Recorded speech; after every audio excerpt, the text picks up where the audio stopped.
Hello and welcome to Breakfast All Day. I'm Christy. That is Matt. That is Alonso. We are here to free Britney Spears.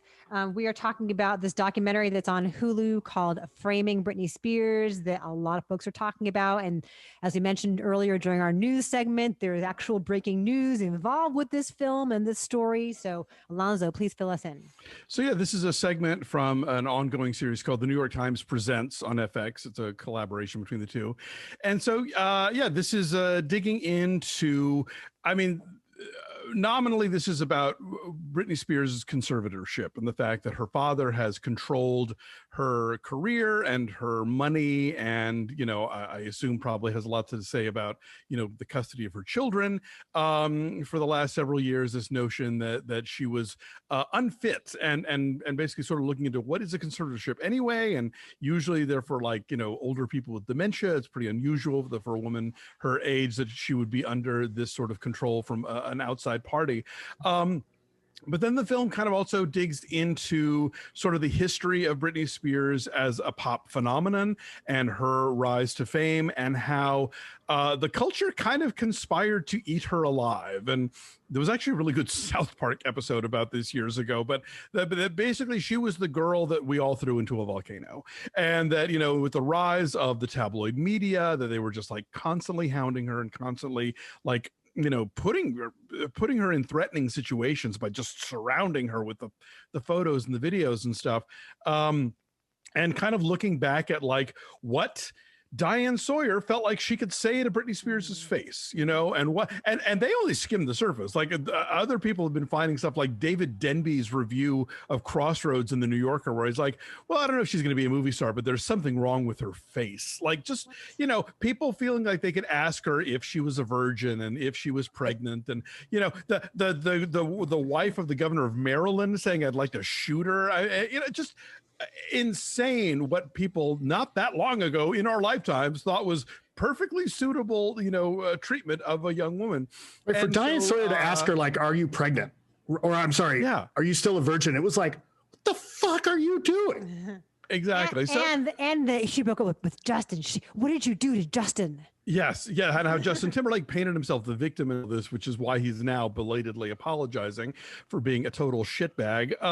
But yeah, so it operates on multiple levels. It is about this sort of ongoing thing, which again, this week continues to be ongoing. A judge did allow, per Britney's request, a bank to step in as a third party on the financial conservatorship. So the money isn't being entirely controlled by her father, who, as we've learned in this documentary, was largely absent during her childhood and was mainly interested in the financial benefits of his kid, going to work at 12.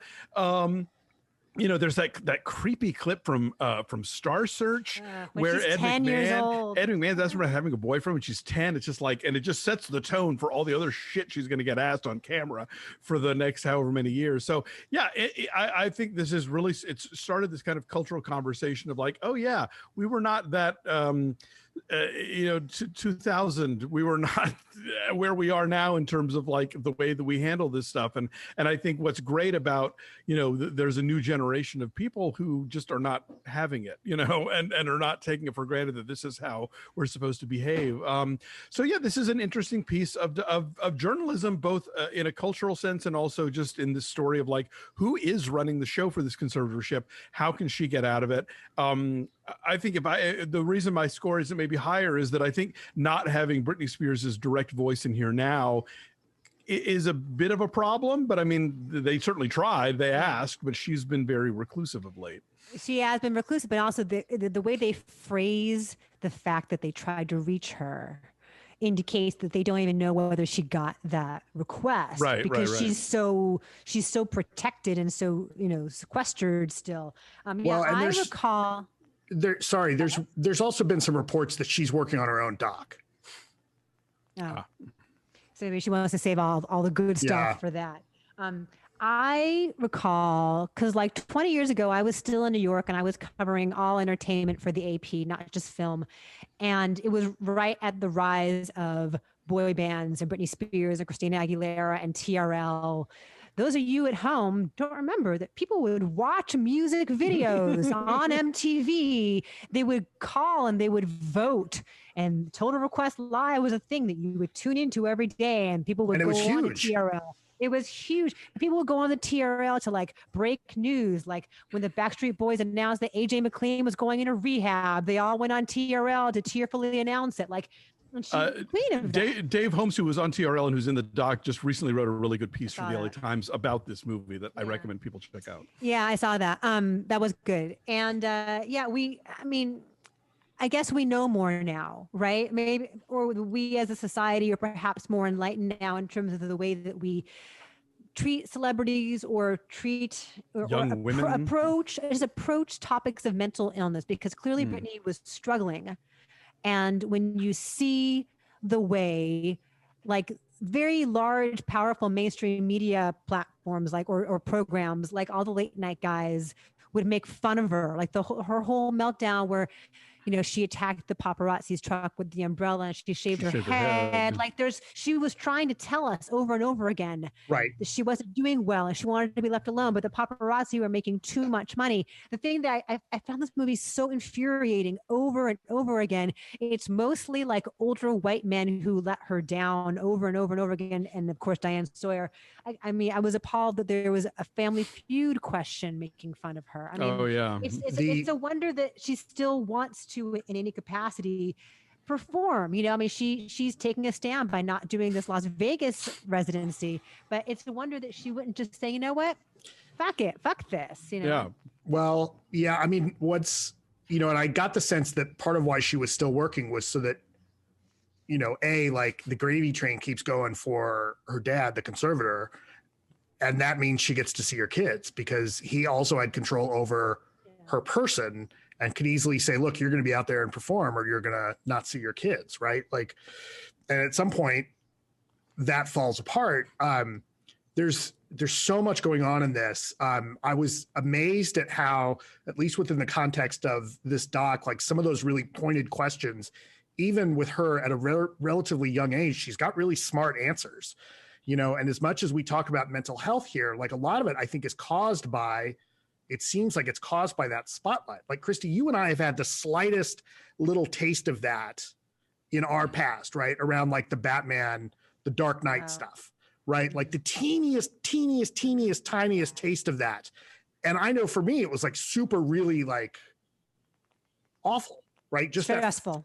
Stressful for those couple of days, right? And when you've got everybody like looking at every move you make in this, you know, like, you know, especially considered our society's insane ideas about sex and young women.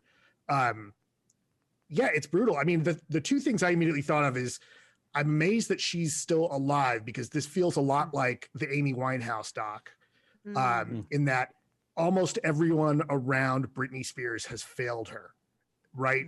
And or actively exploited her, or right. Everyone around her, everyone involved with her has failed her, right? If not actively exploited her. The other thing is like, we need to all watch this and think about current stars. Like you can see this happen right now with Billie Eilish, right? Like everybody's concerned, like, well, what's she look like under those baggy clothes and what's going on? And maybe she's actually not that pretty and blah, blah, blah. Like, fuck everybody. Like, right. This movie is infuriating. And, you know, you hope I get this. I mean, I get the sense that this is a reminder of like, we're not doing this again. Maybe I'm just being optimistic. Well, but that's the thing. Like, look at the news about, you know, and even with the reality stars, right? For right or for wrong, like there's all that gossipy stuff. You talk about all the late night show hosts, you know, and you and I, well, like we've all seen this come up, but anyone who hasn't, like go look up that, I think 2007 thing from Craig Ferguson. Craig Ferguson was like the one guy that was like, we need to stop. Right. And no one listened. Yeah. No, that's it's riveting and it's sad. And the thing is that no matter how talented or driven or professional she is, like, she was never going to be what everybody wanted her to be, because she was like, she had to be sexy but not too sexy, and she had to be, how could you be? she had to be aspirational and yet approachable, and she had to be, you know, talented and yet, you know, not too ambitious of a superstar. And so all the Madonna horror stuff was thrust on this young woman at age like 16. And so you watch in the next year or so, we're going to see Jamie Spears under increasing scrutiny, because that bank is not going to let him get away with shit, and a lot of crap is going to come to light, because an organization with real liability is going to be looking at those books.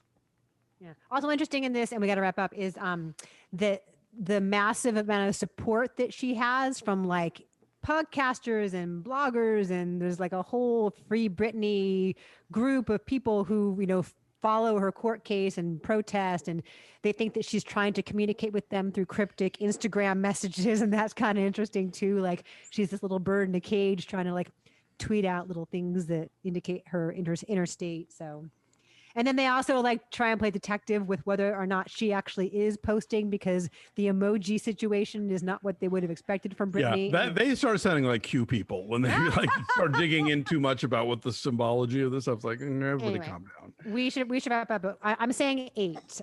It's very much worth watching. If you think you hate Britney Spears music and you hate this whole era of pop music, it's worth watching. Absolutely. I said 7.5.